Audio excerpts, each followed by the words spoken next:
Continue asking for paw and marking and rewarding when your dog's paw makes contact with the board. You can transition your hand signal to a tap on the board instead. Yes. Yes. Break. Repeat this at least 5 to 10 times until they are confidently touching their paw to the smooth board. We've been marking the moment your dog's paw makes contact with the board, but now we want to up the criteria a little bit to be about movement, because we're looking for scratching, not tapping. Start by marking again the moment your dog's paw makes contact with the board. But then after a few reps, delay your marker by just a second or two and wait to see if your dog starts to move their paw at all. If you see any movement, mark yes and pay. Yes. Yes.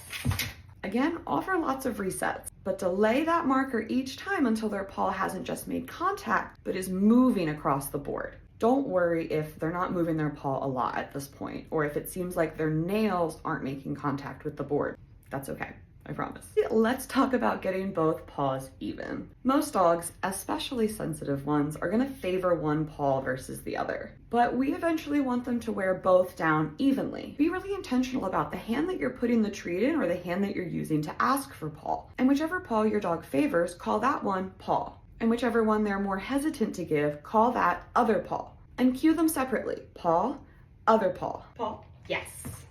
Other paw, yes. Paw, yes. Other paw, yes. You can use your treats to really communicate that other paw is a big deal by paying paw with a regular kibble and paying other paw with a high value treat. We call that jackpotting. This is not critical at this stage. You can absolutely continue to move forward with the scratchboard training with one paw being favored and come back to even out the distribution later.